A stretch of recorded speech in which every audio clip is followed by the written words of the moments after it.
सर्वप्रथम माँ सरस्वती के चरणों में वंदना करता हूँ और सम्मानित मंच पर विराजमान श्री हरफूल जी, पूर्व प्रधानाचार्य, श्री हरिराम जी, श्री सावंतराम जी, श्री अमीलाल जी और अन्य सम्मानित मंच पर विराजमान, और इसके साथ गांव से पहुंचे हुए सभी ग्रामवासियों का, साथी स्टाफ का और नन्हे मन्ने बच्चों का, सभी का मैं हार्दिक स्वागत, अभिनंदन। यानी इससे पहले मैं हनुमानगढ़ डिस्ट्रिक्ट में पोस्टेड था और यहाँ आके मैंने सबसे बड़ी बात ये देखी है कि आपके गांव में भाईचारा बहुत ज़्यादा है। यानी सबसे बड़ी बात मिलनसार की होती है। यानी आपके गांव में मैं बहुत से प्रोग्रामों में भी जाता हूँ और बहुत से कार्यक्रम भी अटेंड करता हूँ, तो मुझे ये बात आपकी बहुत अच्छी लगी।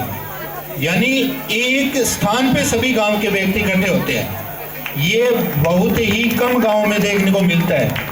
यानी आपके यहाँ पे किसी भी प्रकार का कोई भी जातीय भेदभाव नहीं है। किसी का भी प्रोग्राम हो, छोटे बड़े का कोई भेद नहीं है, कोई जातीय भेदभाव नहीं है। यानी जैसे आपने अगर देखा हो, जैसे पश्चिमी राजस्थान में ये सबसे ज़्यादा देखने को मिलता है। यानी वहाँ से आज भी लोगों की जो मानसिकता है, पूर्व जो रूढ़िवादी भावनाएं हैं, वो आज भी उनके मन में घर करी हुई है। यानी वो उन चीज़ों को छोड़ नहीं रहे। लेकिन आपके यहाँ का जो बर्ताव है वो बहुत अच्छा है, क्योंकि आप इस चीज़ को बहुत पहले ही त्याग चुके हो। यानी कोई भी चीज़ छोड़ने में समय लगता है। अगर ये चीज़ कोई 1-2 साल की होती तो उसकी कोई न कोई भूख कहीं दिख जाती है, लेकिन आप इस चीज़ को बहुत पहले छोड़ चुके हो। ये मुझे बहुत ही अच्छा लगा। इसके अलावा मैं बता देता हूँ, जैसे पिछले बार जब हमने वार्षिक उत्सव करवाया था, तब मैं स्टाफ के साथ में यहाँ बैठा था और हमारे जो पीओ साहब हैं श्री वीरेंद्र सिंह जी यादव, वो आए थे। वो कहते भी आप ऐसे करो, स्कूल से संबंधित यानी कुछ अच्छा करने के लिए गांव वालों को जोड़ो। जैसे कोई नया निर्माण करवाना है या जो भौतिक सुविधाएं, जो मूलभूत आवश्यकताएं जो विद्यालय को दिन प्रतिदिन चाहिए, उनका अभाव था। तो उसके प्रेरणा से हम सभी स्टाफ साथियों ने इस पे मीटिंग ली। फिर हमने निश्चय किया भी क्यों न इसके लिए गांव वालों को जोड़ा जाए, क्योंकि यहाँ पे आपने देखा होगा भी पुराने समय से विद्यालय में भवन निर्माण भी करवाए गए गांव की तरफ से और फर्श भी बिछाई गई है। यानी हमेशा गांव का सहयोग रहता है। तो इसी को देखते हुए हमने जो प्रोग्राम करवाया था, तो हमारी जो मांग थी, यानी हम विद्यालय का रंग पेंट करवाना चाह रहे थे। हमने गांव वालों के सामने ये रखा था भी हम विद्यालय का रंग पेंट करवाना चाहते हैं। और उसी समय सरपंच साहब को हमने इनवाइट किया था और सरपंच साहब ने घोषणा कर दी थी भी मैं विद्यालय का रंग रोगन और मुख्य द्वार का निर्माण, उसके साथ में जो दीवार की रेलिंग है उसका काम, और समय से पहले सरपंच साहब ने इस काम को पूरा करवाया, जिसमें उनका हम धन्यवाद करते हैं। और आपके ही गांव के जो खुशीराम चोपड़ा यानी श्री चंद जी के पुत्र जो सीआरपीएफ में सिलेक्टेड हैं, उन्होंने उस समय घोषणा की थी कि मैं जो आपके ऑफिस की छत है, यानी हमने उनको बताया था भी हमारे ऑफिस की छत है वो टपकती रहती है, क्योंकि वो जर्जर अवस्था में हो चुकी थी, उससे ऊपर पानी गिरता रहता था। तो ये समस्या जब उनके सामने रखी तो उन्होंने यस कर दिया और उन्होंने उस काम को बहुत जल्दी पूर्ण करवा दिया था। यानी पिछले 6 महीने पहले ही वो काम को पूर्ण करवा चुके हैं। उसके लिए हम उनका धन्यवाद करते हैं। और इसके अलावा जब कोविड काल था उस समय हमें प्रिंटर की बहुत आवश्यकता थी और कंप्यूटर सेट की आवश्यकता थी। यानी कोई भी छोटा मोटा भी अगर हमें कोई ऑर्डर निकालना था, कागज़ निकालना होता था, तो हम या तो मुंडनवाड़ा जाएं या बीजवाड़ जाएं या शाजापुर जाएं। यानी हमारे में से 2 स्टाफ तो इधर उधर भागे रहते थे। तो इस समस्या को देखते हुए श्री वीरेंद्र सिंह जी जो दिल्ली पुलिस में इंस्पेक्टर है, उन्होंने घोषणा की थी कि मैं विद्यालय को कंप्यूटर सेट भेंट करूंगा और उन्होंने भी बहुत समय पहले ही कंप्यूटर सेट विद्यालय को उपलब्ध करवा दिया था।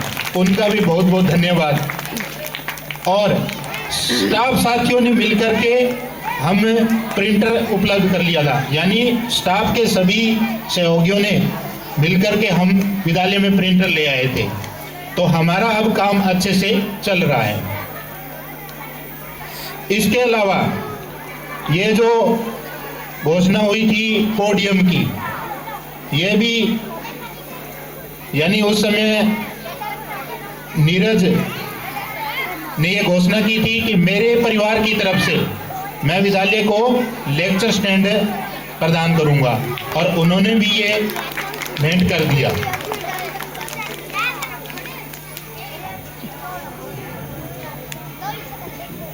इसके अलावा कुछ एक काम अभी भी बाकी है। यानी उनकी घोषणाएं हो चुकी है और उनको मैं दोबारा वो उनके ध्यान में लाना चाहता हूं। जैसा कि हमारे जो पंचायत समिति के जो सदस्य होते हैं, डायरेक्टर साहब श्री राम भरोज जी यादव पलावा के हैं, उन्होंने घोषणा की थी मेज की, यानी 15 मेज और स्टूल यानी 45 के सेट की उन्होंने घोषणा की थी। वो अभी तक हमें उपलब्ध नहीं हुए। और इसके अलावा जो गांव में से भी कुछ मेज और स्टूल की घोषणाएं हुई थी। एक देवेंद्र प्रजापति की तरफ से घोषणा हुई थी और श्रीमान हरफूल जी की तरफ से घोषणाएं हुई थी और बाबूजी की तरफ से घोषणाएं हुई थी। ये सामान अभी थोड़ा पेंडिंग है, वो ये बोल रहे हैं कि हम उपलब्ध करवा देंगे।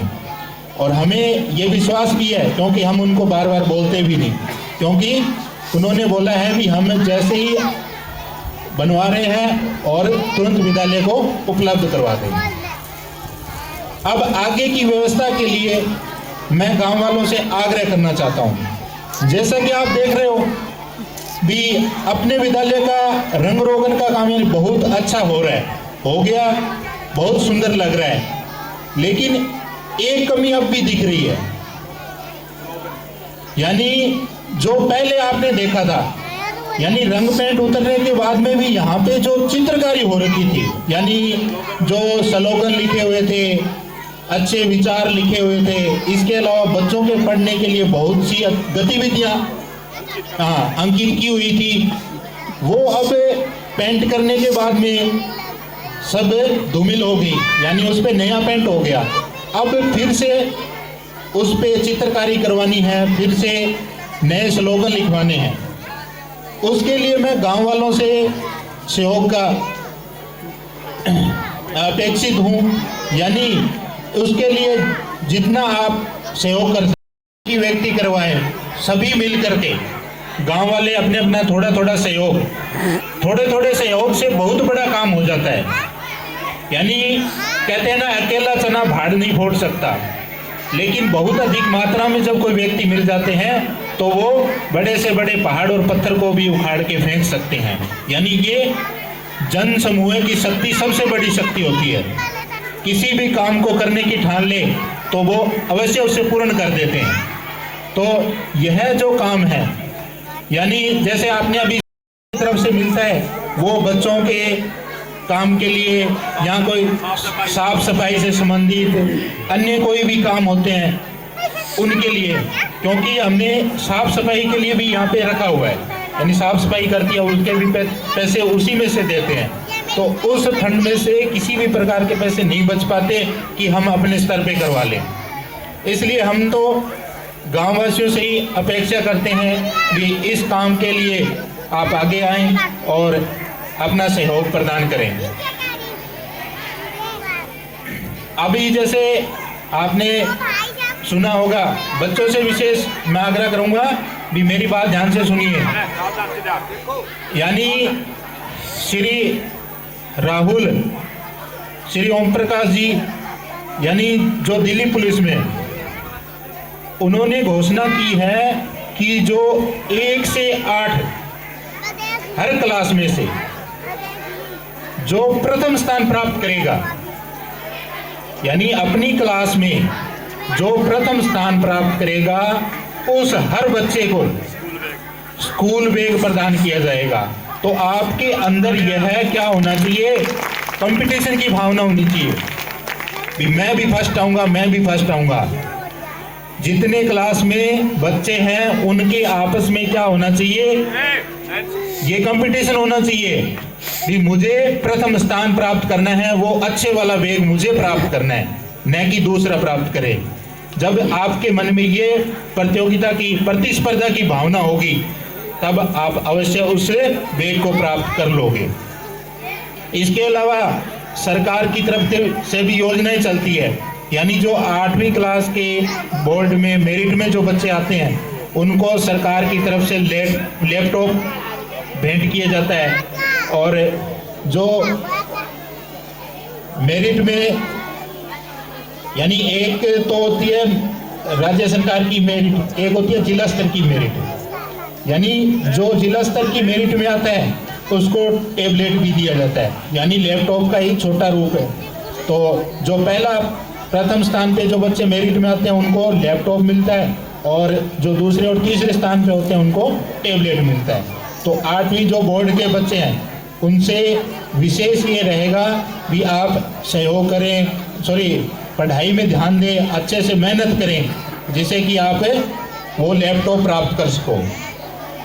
सभी ग्रामवासियों का मैं फिर से बहुत बहुत धन्यवाद करता हूं कि आपने अपना कीमती समय निकाल करके हमारे बीच पधारे और इन बच्चों का मनोबल बढ़ाया, और जो कार्यक्रम था उसकी शोभा बढ़ाई, जिसके लिए आप सभी का धन्यवाद। जय हिंद।